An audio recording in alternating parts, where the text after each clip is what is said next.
Class 11th में math में हमें चैप्टर दिया हुआ है स्ट्रेट लाइन। तो आज हम लोग उसका फॉर्मूला रिवीजन करते हैं। इससे पहले चैप्टर हमने पूरा करा दिया है और अराउंड 8 पार्ट में हम लोग ने इस चैप्टर को कंप्लीट किया हुआ है। ठीक है ना। तो इन शॉर्ट में यानी 15 से 20 मिनट के अंदर अंदर इस पूरे चैप्टर में जितने भी फॉर्मूलेस हैं उसको मैं रिवाइज करा देता हूँ। ठीक है। तो सबसे पहले तो डिस्टेंस फार्मूला आपको मालूम ही होना चाहिए, क्योंकि ये तो बचपन से ही सीख रहे हैं हम लोग। क्या x2 माइनस x1 का whole square plus y2 minus y1 का होल स्क्वायर अंडर रूट में। तो यहाँ से हम इस फॉर्मूले से किसी भी दो कोऑर्डिनेट के बीच का डिस्टेंस हम लोग निकाल सकते हैं। एग्जाम्पल के तौर पे एक पॉइंट यहाँ पर दिया हुआ है, एक पॉइंट यहाँ पर दिया हुआ है। इसका कोऑर्डिनेट x1 y1 है और इसका कोऑर्डिनेट x2 y2 है, और इसके बीच में हमें डिस्टेंस पता करना है। तो x1 y1 है, x2 y2 है। तो इन्फॉर्मेशन आप डेटा यहाँ पे डाल के इस दोनों के बीच में डिस्टेंस निकाल सकते हो। इसी पर काफ़ी सारे अलग अलग क्वेश्चन आते हैं, जैसे कि इक्वी डिस्टेंस के बेस पर भी क्वेश्चन आएगा। ओके। इसके अलावा आपको जैसे कि यहाँ पे 5 वेरिएबल का क्वेश्चन दिया हुआ है, d x2 x1 y2 y1।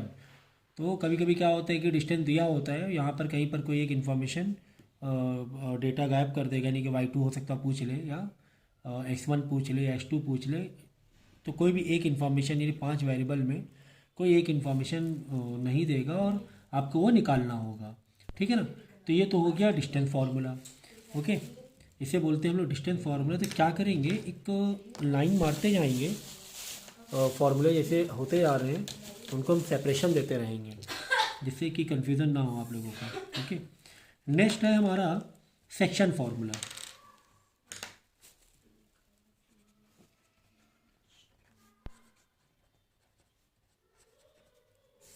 ठीक है।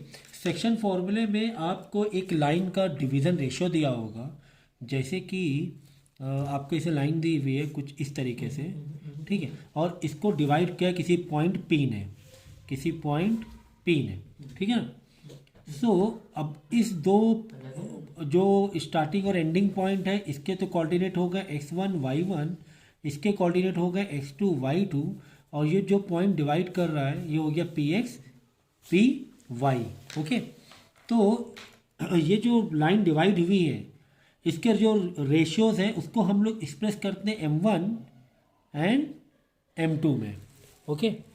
तो फॉर्मूला आपको गिवन है px से, कि जो पॉइंट डिवाइड कर रहा है इस लाइन को अगर वो निकालना है तो उसको हम लोग क्या करेंगे, px is equal to x1 का मल्टीप्लाई m2 से कर देंगे प्लस x2 का मल्टीप्लाई m1 से कर देंगे divide by m1 plus m2 कर देंगे। ठीक इसी तरह अगर हमें py कोऑर्डिनेट निकालना है तो py कोऑर्डिनेट निकालने के लिए हम लोग करेंगे y1 का मल्टीप्लाई m2 से प्लस y2 का मल्टीप्लाई m1 से अपॉन m1 प्लस m2। तो ठीक इसी तरह अगर ये जो p पॉइंट है अगर ये मिड में है, यानी ये रेशियो है m1 m2 का अगर 1:1 है फॉर मिड पॉइंट, अगर मिड पॉइंट है तो फॉर्मूला लगाना और भी इजी हो जाता है कि हम लोग क्या करेंगे, पी एक्स यानी पी वाले पॉइंट का एक्स कोऑर्डिनेट सीधा तरीके से x1 plus x2 divide by 2 इस तरह निकाल सकते हैं। ठीक इसी तरह पी वाई के लिए y1 plus y2 divide by 2 इस तरीके से निकाल सकते हैं अगर m1 m2 1/1 हो, 1:1 हो, मतलब m1 और m2 का रेशियो 1:1 मतलब बराबर हो, बीच में पॉइंट हो, p का पॉइंट बीच में हो AB लाइन में। चलो ये लाइन को बना दो AB। ठीक है। तो ये हो गया आपका सेक्शन फार्मूला। और ये जो आपका फार्मूला है ये फॉर इंटरनल डिवीज़न है, फॉर इंटरनल डिवीज़न। ओके। अगर लाइन है ना अंदर से, यानी कि A और B के बीच में या अंदर कहीं पर डिवाइड कर रही है तो ठीक इसी तरह एक्सटर्नल डिवीज़न भी होता है कि लाइन AB है, देखो for external division,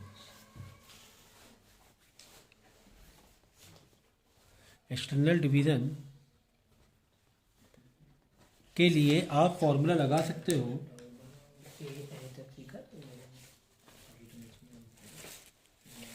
P x is equal to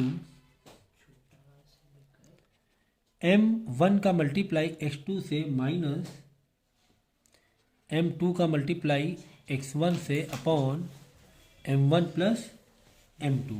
ठीक इसी तरह पी वाई पॉइंट निकालने के लिए तो एक्सटर्नल पॉइंट का मतलब आप पहले समझ लो चाहो तो, जैसे कि ए बी लाइन है, आपकी लाइन है ए बी, चलो ये लाइन है ए, ये लाइन है बी, और ये आगे कहीं पॉइंट पी डिवाइड है, एक अजम्पशन मान के चलो, ठीक है।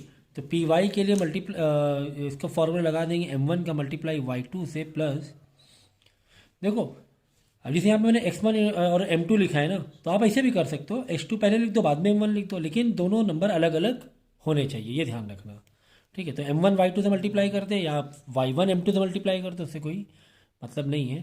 तो M2 का मल्टीप्लाई Y1 से divide by M1 plus M2। तो फॉर एक्सटर्नल डिवीज़न या एक्सटर्नल पॉइंट के लिए ये फॉर्मूला आप लगा सकते हो। तो चैप्टर डिटेल में तो मैंने पढ़ा ही दिया हुआ है, ठीक है, डिटेल्स में हम लोग चैप्टर किया हुआ है, तो मैं तो जस्ट ये फॉर्मूले रिवाइज करवा रहा हूँ। और अगर ये आप रिलेट नहीं कर पा रहे हो, टॉपिक अगर आप रिलेट नहीं कर पा रहे हो, तो आपको क्या करना पड़ेगा, चैप्टर डिटेल में पढ़ना पड़ेगा, ठीक है।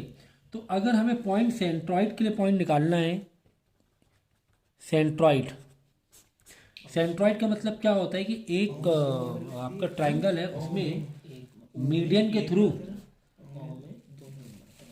के थ्रू क्या बन रहा है, पॉइंट बन रहा है कोई, जैसे ये ट्राइंगल है, ओके।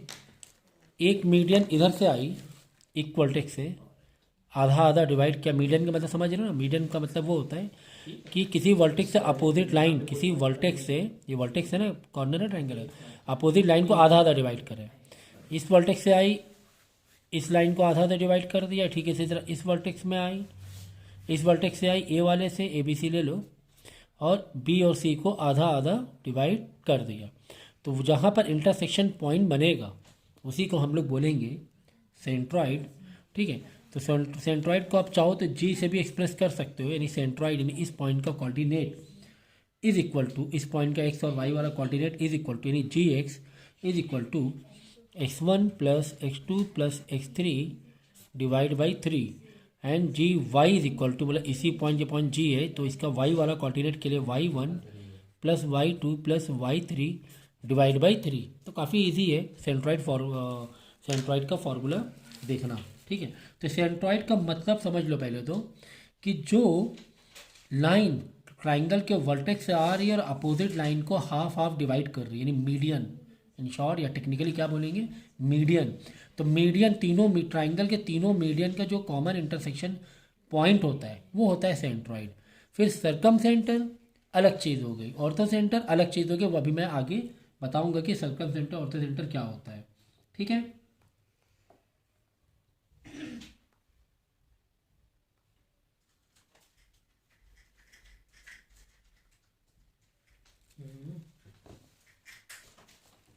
नेक्स्ट हमारा फॉर्मूला है एरिया ऑफ ट्राइंगल। अगर आपको ट्राइंगल का एरिया निकालना है और इंफॉर्मेशन आपको कोऑर्डिनेट्स में दी गई है, लेंथ मतलब डिस्टेंस में नहीं दी गई है। अगर डिस्टेंस में दिया गया होता तो हम लोग अलग अलग ट्राइंगल के फॉर्मूलेस के थ्रू निकाल सकते थे। एग्जांपल के तौर पर half into base into height, या फिर हिरॉन्स फार्मूला, या फिर आइसोसेलेस ट्राइंगल का एरिया ऑफ ट्राइंगल का अलग फार्मूला है, इक्विलेटरल के लिए फार्मूला अलग है। लेकिन वो किसके लिए, जब आपको डिस्टेंस दिया हो, जब आपको क्या दिया हो, डिस्टेंस दिया हो। तो अगर कोऑर्डिनेट दिया है तो सर जैसे x1 y1 ये पॉइंट ए के लिए, ठीक है, पॉइंट बी के लिए x2 y2, इसी तरह पॉइंट सी के लिए x3 y3, इस तरह अगर क्या दिए हुए हैं, कोऑर्डिनेट दिए हुए हैं और हमें एरिया ऑफ ट्राइंगल निकालना है, तो इसके लिए हम फॉर्मूला लिखते हैं हाफ, फिर ब्रैकेट ओपन करो, यहाँ पे लिखो x1, फिर in bracket y2 minus y2 minus y3। देखो अगर मैंने x1 लिखा तो मैं माइनस क्या करा रहा हूँ, देखो 1 2 3, याद करने तरीका बता रहा हूँ, x1 2 3, तो अंदर y लेंगे, फिर x का काम नहीं आएगा, ठीक है। उसके बाद प्लस x2 मैंने बाहर लिया तो अंदर माइनस होगा, देखो 2 है यानी y, अंदर तो y लेना है, तो 2 के बाद क्या आएगा, 3 आएगा, तो y3 माइनस, वापस नंबर रिपीट करो, 1 1 2 3 1 2 3 1 2 3, यानी 2 3 1 आ गया ना, टू से स्टार्ट था ना, ठीक है। फिर हम लेंगे जिसको x1 हो गया, x2 हो गया, अब लेंगे x3। अब ये 3 आ गया, तो 3 के बाद हमारा नंबर क्या रिपीट हो रहा है, 1 रिपीट हो रहा है, यानी कि y1 minus y2, correct.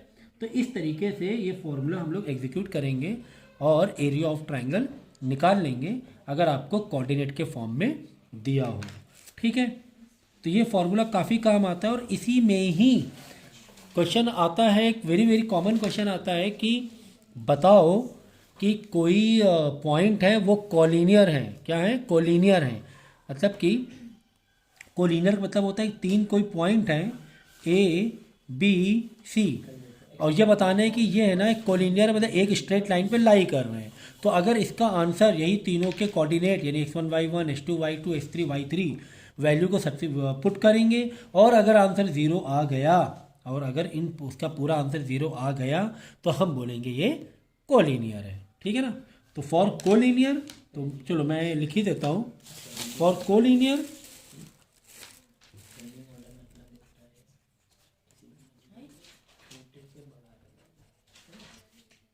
Collinear के लिए हमें क्या लिखना है बोलो, area of triangle is equal to 0, area of triangle is equal to 0। और एरिया ऑफ ट्राइंगल में फॉर्मूला कौन सा लगा दोगे, ये फॉर्मूला लगा देंगे, पूरा फॉर्मूला लगाएंगे और इसका आंसर 0 आ गया तो हम बोलेंगे कोलिनियर है, ठीक है, ओके। तो ये हो गया कोलिनियर वाला भी मैंने फॉर्मूला बता दिया, कॉन्सेप्ट भी मैं बताता जा रहा हूँ।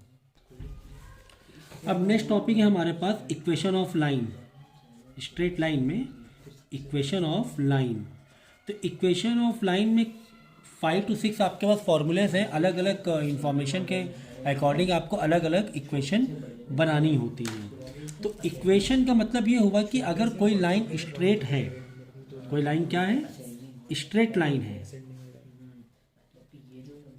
तो स्ट्रेट लाइन में आपकी जो इक्वेशन बनती है लाइन की वो कुछ इस तरीके से होती है, A X plus B Y plus और minus C is equal to 0।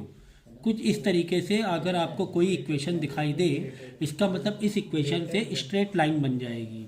जैसे कि एग्जाम्पल के तौर पे 3x plus 4y minus 2 is equal to 0। तो ये जो ये जो आपको लीनियर इक्वेशन दिख रही है, ये एक्सप्रेस करता है कि किसी ग्राफ में स्ट्रेट लाइन, किसी ग्राफ में स्ट्रेट लाइन। तो ग्राफ जैसे आपका ये आपका ग्राफ है, ओके। तो यहाँ पर जैसे कि कोई लाइन कुछ इस तरीके से एक लाइन आपको दी हुई है, ठीक है ना, कुछ इस तरीके से लाइन दी हुई है। तो इस लाइन का जो इक्वेशन है वो ये कुछ इस फॉर्म में रह सकती है, यानी कि x plus B Y plus c is equal to 0। तो मतलब कॉन्स्टेंट तो कोई भी हो सकते हैं, इससे क्या मतलब है, तो ये हो जाएगा क्या, 3x plus 4y minus 2 is equal to 0।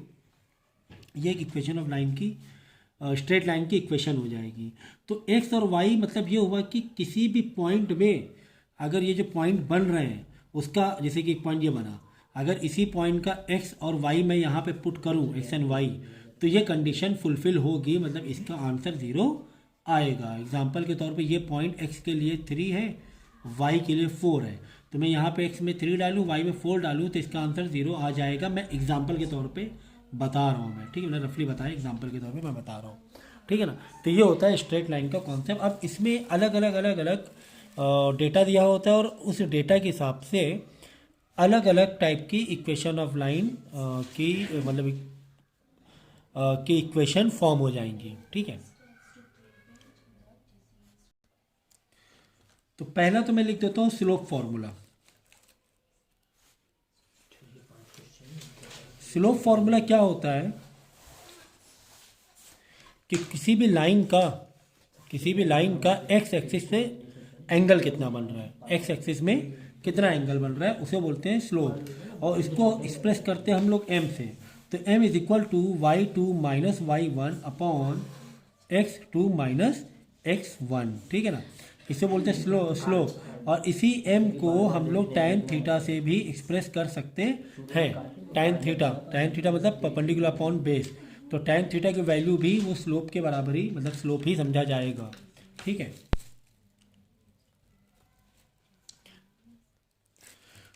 तो ये तो हो गया स्लोप निकालने का तरीका, ओके।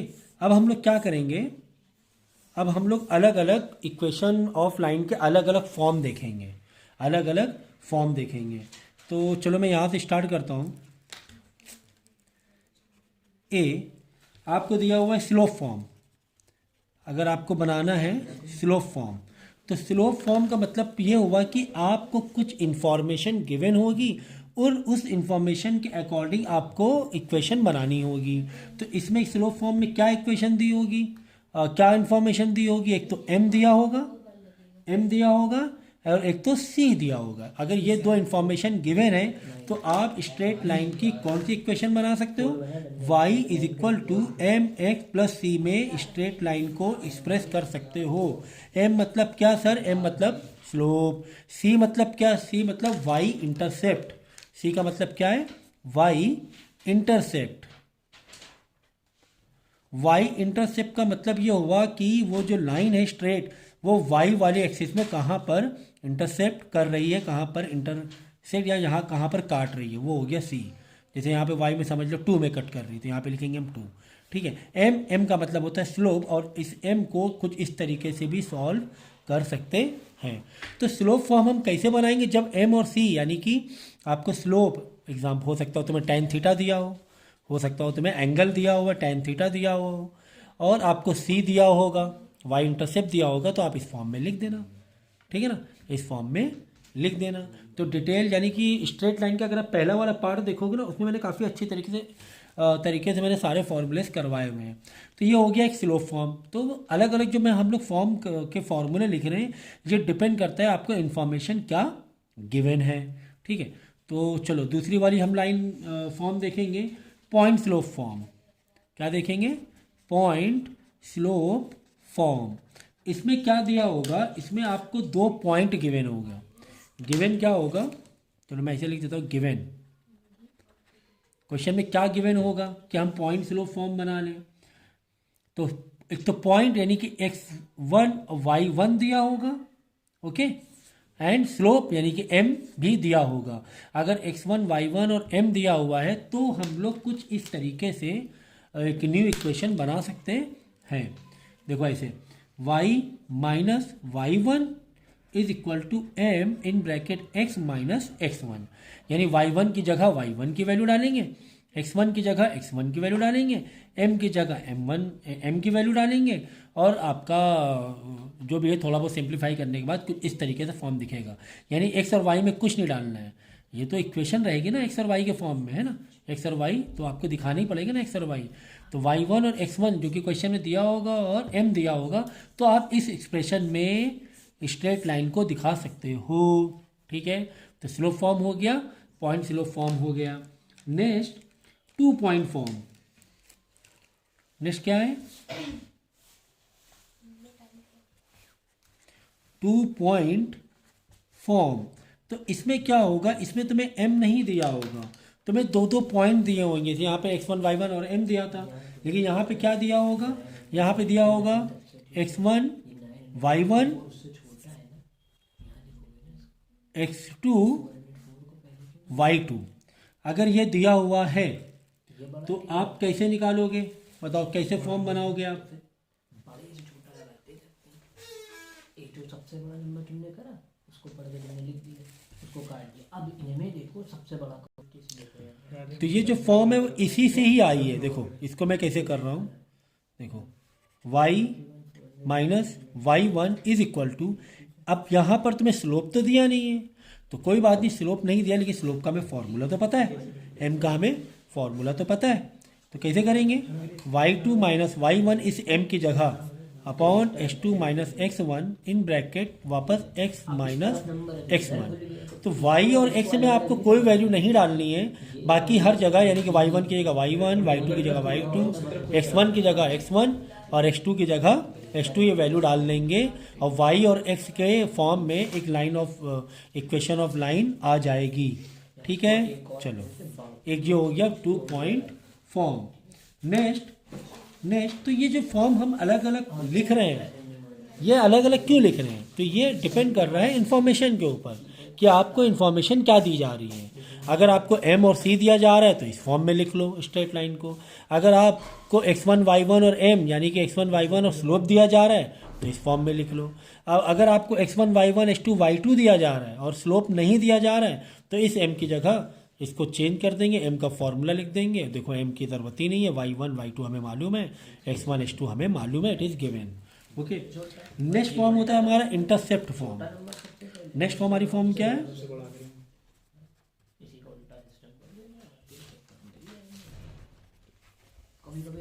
अब इंटरसेप्ट फॉर्म में हम लोग क्या करते हैं, x upon a plus y upon b is equal to 1, कुछ इस तरीके से एक्सप्रेस करते हैं इंटरसेप्ट फॉर्म को। तो सर x और y, वो तो हमें x और y वैसे ही लिखना है, x और y के ही टर्म में तो चाहिए इक्वेशन ऑफ लाइन, x और y के टर्म में ही तो चाहिए इक्वेशन ऑफ लाइन। ठीक है, तो व्हाट इज a जो होगा यहाँ पर ये होगा x इंटरसेप्ट, कि वो जो लाइन है वो x में कहाँ पे इंटरसेप्ट कर रही है, कहाँ पर इंटरसेक्ट कर रही है। और जो b है ये होगा y इंटरसेप्ट, कि ये जो लाइन है स्ट्रेट लाइन वो y में कहाँ पर इंटरसेप्ट कर रही है। जैसे यहाँ पर y में यहाँ पे इंटरसेप्ट कर रही थी तो y की वो वैल्यू यहाँ पे लिख देंगे, b की वो वैल्यू यहाँ पर लिख देंगे। ठीक है ना, b का मतलब y इंटरसेप्ट। तो ये भी एक क्या है, इक्वेशन ऑफ लाइन की फॉर्म है। तो जैसे आपको जिस तरीके से आपको इन्फॉर्मेशन गिवन है आप उसी तरीके से जाइए।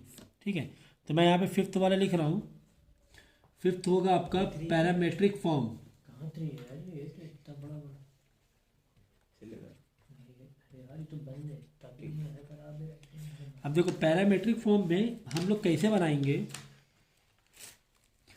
यहाँ पे लिखेंगे x minus x1 upon cos theta plus y minus y1 upon sine theta is equal to r से आप डिनोट कर सकते हो पैरामेट्रिक फॉर्म को।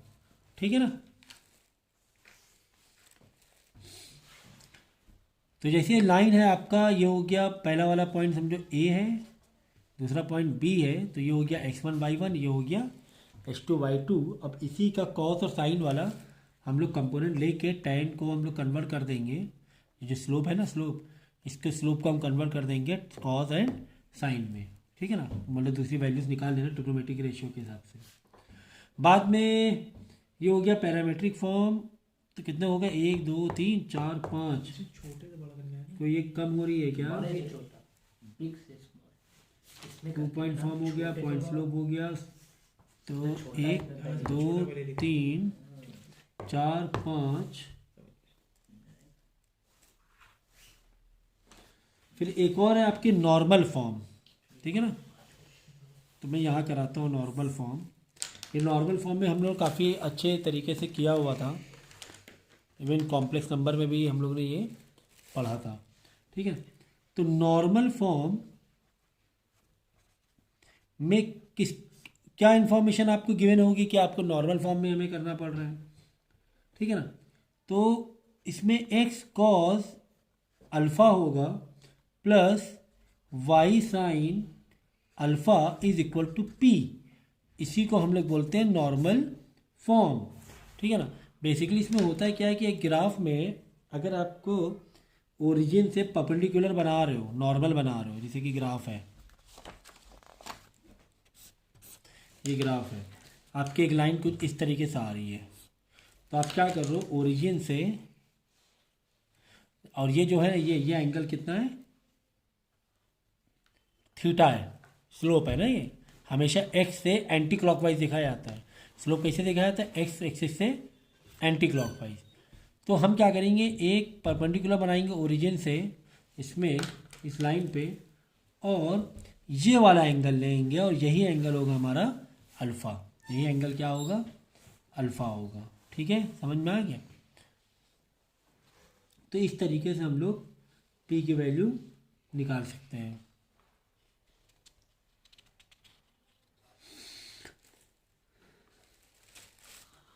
तो ये सारे फॉर्म्स हैं ना, बहुत अच्छे तरीके से आपको याद कर लेने हैं। ठीक है, इससे ज़्यादा तो क्लास 11 में कुछ आने वाला नहीं है। बस एक और इम्पॉर्टेंट क्वेश्चन मैं लिख देता हूँ स्ट्रेट लाइन से रिलेटेड ही। ठीक है, आप लोगों ने थोड़ा और सिस्टमेटिक तरीके से कर लेना। अगर टू लाइन के बीच में एंगल चाहिए, जैसे कि यहाँ पे एक लाइन है, आपने क्या किया, एक और लाइन स्ट्रेट लाइन आ गई, ग्राफ है, इन्फिनिट लाइन हो सकती हैं। अगर इन दोनों के बीच के मुझे एंगल चाहिए तो कैसे निकालेंगे, तो angle between two straight lines के लिए फॉर्मूला आपको लगाना पड़ेगा tan थीटा, tan थीटा मतलब वहाँ का एंगल, ठीक है, tan थीटा से लिया हमने, इज इक्वल टू मॉड में m1 minus m2 upon 1 plus m1 into m2, mod of कर दो, ठीक है ना, मॉड ऑफ कर दिया। तो इसका मतलब ये हुआ, मॉड में हम लोग लिख रहे हैं पूरा फॉर्मूला, इसका मतलब ये हुआ कि अगर बाई चांस मॉड का आंसर निगेटिव आ जाए तो मॉड से बाहर आने पे क्या हो जाएगा, पॉजिटिव हो जाएगा। इसका मतलब यही हुआ ना। तो ये बहुत इंपॉर्टेंट फॉर्मूला है। ये दो लाइन के बीच में अगर आपको एंगल निकालना है तब ये फॉर्मूला हम यूज़ कर सकते हैं, ठीक है। इसी तरह एक और रिलेशन है परपेंडिकुलर और बेस का,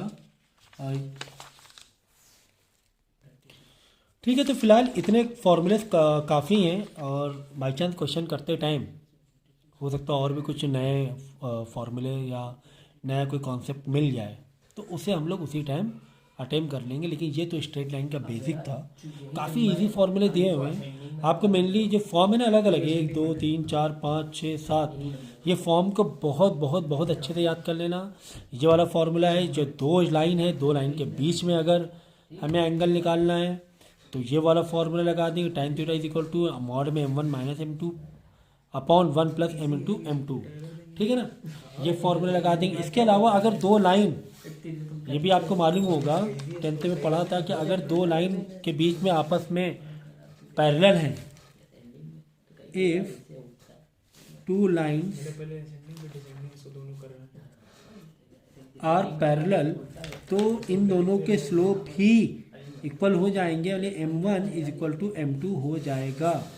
लेकिन अगर if two lines are perpendicular to each other, तो इसका फॉर्मूला बन जाएगा m1 is equal to minus का 1 बाई m2, ये रिलेशन बनेगा।